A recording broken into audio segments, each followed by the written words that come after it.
আমার এখন একটা জিনিস দেখে খুবই ভালো লাগে যে ফেসবুকে অনেকেই ব্যবসা করছে, অনেকে টি শার্ট বিক্রি করছে, ঘড়ি বিক্রি করছে, নিজেদের বানানো খাবার বিক্রি করছে, কুকিজ, কেকস, অনেক কিছু বিক্রি করছে। এবং এই জিনিসটা এত অ্যামেজিং যেটা কল্পনার বাইরে। তার কারণ হলো যারা এই ব্যবসাগুলো করছেন তারা এই ব্যবসাটা করে যা শিখবেন সেটা অনেক সময় বিবিএ এমবিএ করেও শেখা যায় না। এবং তার থেকেও মজার বিষয় হলো আমি যখন দেখি খুবই ছোট ছোট ছেলে মেয়েরাই কাজটা করছে, স্কুলে পড়ে, কলেজে পড়ে, ইউনিভার্সিটিতে নতুন নতুন ভর্তি হয়েছে, ক্লাস বন্ধ ছিল, ব্যবসা করছে। ফ্যান্টাস্টিক। সো আমি এটাকে অনেক অনেক সাধুবাদ জানাই, এন্ড ইনফ্যাক্ট আমি আরো এনকারেজ করি যারা হয়তো ব্যবসা করার কথা চিন্তা করছেন তারাও শুরু করে। এন্ড আশেপাশে যে মানুষজন আছে তাদেরকে একটা রিকোয়েস্ট করতে চাই, প্লিজ এই মানুষগুলোকে একটু হেল্প করেন, তাদেরকে একটু সহযোগিতা করেন। এন্ড সহযোগিতা করার ট্রিক হলো ফ্রি না চাওয়া। এটা একটা ব্যবসা দেয়, মামা একটা মাগনা দে না, এটা না বলে তার থেকে কিছুটা কিনেন। এটা তার জন্য একটা বিশাল হেল্প হয়। অলরাইট, সো যারা ব্যবসাটা করছেন তাদের জন্য আমার ছোট কিছু অ্যাডভাইস আছে। নিজেও একজন ক্ষুদ্র ব্যবসায়ী হিসেবে কয়েকটা জিনিসে হয়তো আমি হোঁচট খেয়েছিলাম, যে জিনিসগুলো আপনাদেরকে জানাতে চাই, যে এই কাজটা ফেসবুক আপনার ব্যবসা করাতে একটু হলেও সহযোগিতা করবে। First point, spreadsheet. আমার পুরো ব্যবসাটাই গুগল স্প্রেডশিটে। এক্সেল আর স্প্রেডশিটের পার্থক্য হলো এক্সেলে একটা ফাইল এডিট করে পাঠাতে হয়, স্প্রেডশিটে রিয়েল টাইমে 4-5 জন মিলে একটা জায়গায় কাজ করতে পারে এবং যত হিসাব নিকাশ আছে সবকিছু স্প্রেডশিটে রেখে রাখবেন। যতগুলো জায়গায় বিক্রি করেছেন তাদের ফোন নাম্বার, নাম, ডিটেইল সব রাখবেন। কেন? অনেক কাজে দেবে। আপনার যে ফাইন্যান্সিয়াল হিসাব আজীবন কাজে লাগবে, আপনার যে কাস্টমারদের লিস্ট আজীবন কাজে লাগবে, আপনার যে ব্যবসা যে কোথায় কোন জায়গায় কি রিসোর্স দিয়েছেন স্প্রেডশিটে গোছানো থাকবে, আজীবন কাজে লাগবে। প্লিজ দলিল দস্তাবেজ তারপর হিসেবে রাখেন না, স্প্রেডশিটে রাখেন, খুব ইজি হবে। Secondly, trade licence. আপনার ব্যবসা একটা পর্যায় পর্যন্ত গেলে নিজের ব্যবসা ট্রেড লাইসেন্স করে ফেলেন। কেন জানেন? আমি জানি ভাই অনেক ঝামেলা, এর আগে তো টিম করতে হবে, টিম করার পর একটা অফিসের ব্যবস্থা করতে হবে, অফিসে কাগজ করতে হবে, ট্রেড লাইসেন্স করতে হবে। I know, but trade licence হয়ে গেলে না নিজের মধ্যে একটা ভালো লাগা কাজ করে, আমার একটা অফিসিয়াল বিজনেস এন্টিটি আছে। তো তখন দেখবেন আপনার কাজ করার গতি বেড়ে যাবে, এটা আর কাউকে কিছু বলা লাগবে না। Third, delivery partner. অনেক সময় আমরা যখন ফেসবুকে ব্যবসা করি, যে অর্ডারগুলো আসে নিজেরাই ডেলিভার করি, বাট এই কাজটাতে আপনার অনেক বড় একটা সময় চলে যায়। আপনি যেহেতু ব্যবসা রান করছেন, আপনি কতগুলো কাজ করবেন, আপনি জিনিসটা তৈরি করছেন, আপনি অর্ডার নিচ্ছেন, আপনি মার্কেটিং করছেন, বা আপনি যদি যে ডেলিভারি দেন, এই একটা কাজে কিন্তু প্রচুর সময় নষ্ট হয়। সো অনেক ডেলিভারি পার্টনার আছেন, একটা ডেলিভারি পার্টনারের সাথে পার্টনার আপ করে ওনাদের যে লজিস্টিক্যাল যে ড্যাশবোর্ডটা আছে দেখেন খুব সুন্দর করে গুছিয়ে কাজটা করা যায়। এটা যে যত আগে করতে পারবেন আপনার ব্যবসাকে তত তাড়াতাড়ি অটোমেট করতে পারবেন, খুবই ইউজফুল।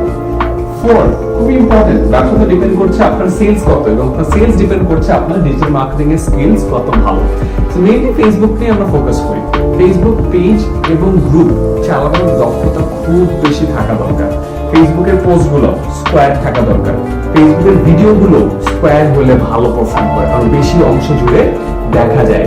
ফেসবুকের ক্যাপশনে লিংক ইউজ করলে আবার রিচ কমে যায়, সো লিংকটা ক্যাপশনে ইউজ না করে কমেন্টে ইউজ করুন। কমেন্টে যখন প্রথম ভিডিওটা আপলোড করলেন প্রথম 15-20 মিনিটে যত পারেন সব জায়গায় শেয়ার করেন। কেন?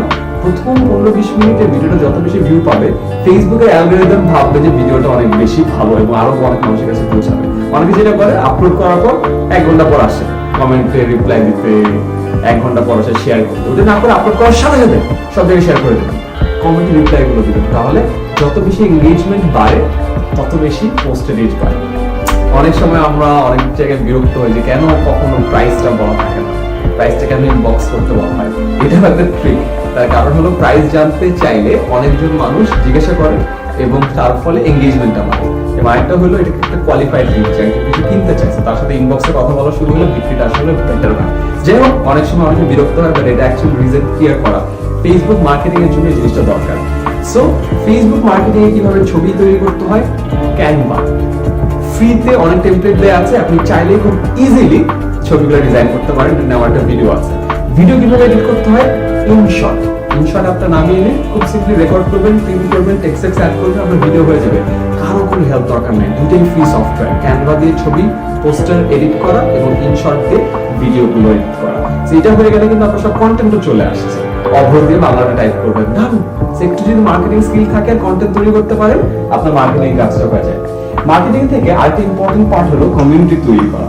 সবাই মার্কেটিং করেন হলো ফেসবুক পেজ দিয়ে, আমি বলবো করেন ফেসবুক গ্রুপ দিয়ে। কেন? পেজ হলো ওয়ান ওয়ে কমিউনিকেশন। আপনি পোস্ট দিতে থাকবেন আমার প্রোডাক্ট এত দাম, এই ভালো সেই ভালো, অন্য কেউ তো কথা বলতে পারে না। রাদার আপনি মনে করেন টি শার্টের ব্যবসা করেন, আপনি একটা গ্রুপ খুললেন টি শার্ট লাভার্স বাংলাদেশ, এবং এই গ্রুপে সব টি শার্ট লাভার্স আছে, যে যে টি শার্ট পছন্দ করে ছবি দেয়, এটা দেয়, আমাকে এটা কমিউনিটি পাচ্ছেন যারা টি শার্ট নিয়ে কথা বলতে পছন্দ করে। আপনি যদি গ্রুপটা চালান, আপনার কোম্পানির টি শার্টের ব্যাপারে তো মানুষ জানবে, আস্তে আস্তে এও কথা বলে ও কথা বলে, এরা মাঝখানে আপনাকে বলতেন না আপনার কোম্পানি এই টি শার্ট আসছে, তখন তুমি বিক্রিটা বেড়ে যাবে। আর একটা ইন্টারেস্টিং ইনসাইট, পেজের লাইক বাড়ানো যতটা কঠিন, গ্রুপের মেম্বার বাড়ানো ততটা কঠিন না। গ্রুপে অনেক মানুষ মেম্বার অ্যাড করে থাকে, খুব তাড়াতাড়ি গ্রুপের মেম্বার বাড়ে। আর গ্রুপে কিন্তু আপনি একাই খালি পোস্ট দেন না, অনেক মানুষ পোস্ট দিচ্ছে, সো গ্রুপের এনগেজমেন্টটা অনেক হেভি থাকে। সো যেই ব্যবসায় করেন না কেন, এটা গহনার ব্যবসা হতে পারে, এটা কাপড়ের ব্যবসা হতে পারে, এটা ঘড়ির ব্যবসা হতে পারে, এটা কেকের ব্যবসা হতে পারে, ওই জিনিসটা রিলেটেড গ্রুপ তৈরি করে ফেলেন, কমিউনিটিটা হয়ে যাবে, তারা নিজেরাই কথা বলবে। অলরাইট, সো জিনিসটা অনেক ইম্পর্টেন্ট। 6 আপসেল, এই জিনিসটা খুব ইম্পর্টেন্ট। আমি বলেছিলাম না ফার্স্টে স্প্রেডশিটে আপনার সব কাস্টমারের আইডিটা রাখেন, কেন জানেন? বিকজ আপনার যখন নতুন প্রোডাক্ট আসবে, সব থেকে বেশি আপনার প্রোডাক্ট কেনার পসিবিলিটি হলো সেই মানুষগুলো, যেই মানুষগুলো অলরেডি আপনার কাছ থেকে কিছু একটা কিনে ফেলেছে। সো যেই মানুষটা অ্যাকচুয়ালি অলরেডি আপনার কাছে কিছু একটা কিনে ফেলেছে, তাদেরকে আপসেল করে। কিভাবে? আপনার কাছে মনে করেন আপনার প্রোডাক্টটা 50 জন মানুষ কিনেছে, আপনার একটা নতুন প্রোডাক্ট আসছে, 50 জনের নাম্বার তো আপনার গুগল স্প্রেডশিটে আছে না? এই 50 জন মানুষকে একটা এসএমএস করে জানান যে ভাই আপনি তো এই প্রোডাক্ট নিয়েছেন, নিশ্চয়ই ভালো লেগেছে, আমার নতুন একটা প্রোডাক্ট আসছে, কিনতে চাইলে অর্ডার করুন।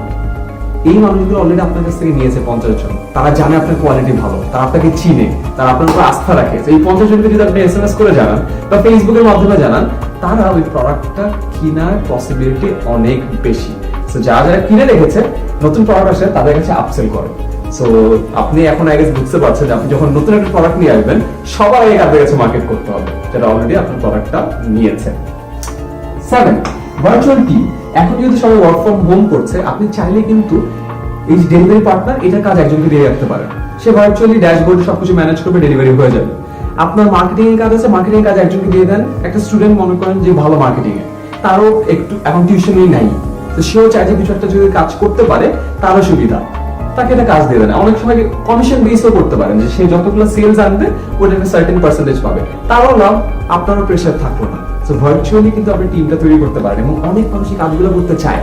সবার তো নিজের প্রোডাক্ট বানানোর ক্ষমতাটা নাই, কিন্তু মার্কেটিং করার হয়তো ক্ষমতা আছে। সো আপনার প্রোডাক্ট আছে, তার মার্কেটিং করার স্কিল আছে, দুজন একসাথে কাজ করলে কিন্তু ভার্চুয়ালি পুরো টিমটা ফর্ম হয়ে যায়, সে তার বাসা থেকে, আপনি তার বাসা থেকে, বাট কাজটা অনেক বেটার হয়। এন্ড স্যালারি না দিতে পারেন, যেটা বললাম, কমিশন বেস কাজ করেন, স্টার্ট করেন, দুজনেরই তো লাভ।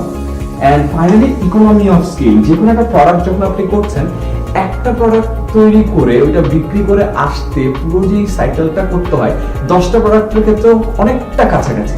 সো আপনি ইকোনমি অফ স্কেল বলে হলো, আপনি যত স্কেল আপ করবেন, মানে যত বেশি করবেন, ইকোনমিটা আপনার তত বেশি ব্যবসায়িক লাভজনক হয়। মানে আপনি দেখেন, যখন একটা টি শার্ট কিনেন, মনে করেন এটার দাম 250 টাকা, বা যখন আপনি লটে কিনেন 100 টি শার্ট, তখন কিন্তু 250 টাকা দাম থাকে, তখন 200 টাকা দাম হয়ে যায়, এবং 200 টাকা থেকে কিন্তু ওরা প্রফিট করে। That is what you call economy of scale. So যে প্রোডাক্টই বানাচ্ছেন, একসাথে অনেক ধরনের প্রোডাক্ট ব্যবহার করে যে প্রোডাক্টটা আপনার বেশি বিক্রি হচ্ছে, ওটা ইকোনমি অফ স্কেল টার্গেট করেন, ওটা বেশি বানানোর চেষ্টা করেন, তাহলে দেখবেন আপনার ব্যবসায় লাভটা তাড়াতাড়ি আসবে। সো এই 8টা অ্যাডভাইস ছিল বা ট্রিক ছিল, যেটা আমি আপনাদেরকে জানাতে চাচ্ছিলাম। সো প্লিজ যারা অনলাইনে ব্যবসা করছেন, আপনারা ফ্যান্টাস্টিক একটা কাজ করছেন, আপনারা উদ্যোক্তা, আপনাদের উদ্যোগের মাধ্যমে বাংলাদেশের ইকোনমির চাকা ঘুরছে, এবং আপনাদের মধ্য দিয়ে যে ব্যবসাগুলো আরো বড় হবে, আরো অনেক মানুষের কর্মসংস্থান হবে। সো প্লিজ আপনারা কাজটা চালিয়ে যান, এবং যারা হয়তো একটু দ্বিধাদ্বন্দ্বে ছিলেন, শুরু করবো কি করবো না, প্লিজ করেন, খুবই সহজ। ফেসবুক আছে, একটা প্রোডাক্ট বানান, মার্কেটিং করেন, সেল হয়ে যাবে, ডেলিভারি পার্টনার করেন, আস্তে আস্তে এই জিনিসগুলো সেট করেন, একদিনে কিন্তু একটা জিনিস হবে না, আস্তে আস্তে করেন, এবং ঘাটাঘাটি করেন, অনলাইনে পড়াশোনা করেন, দেখবে আপনার ব্যবসাটা খুব দ্রুত অনেক বড় হয়ে গেছে।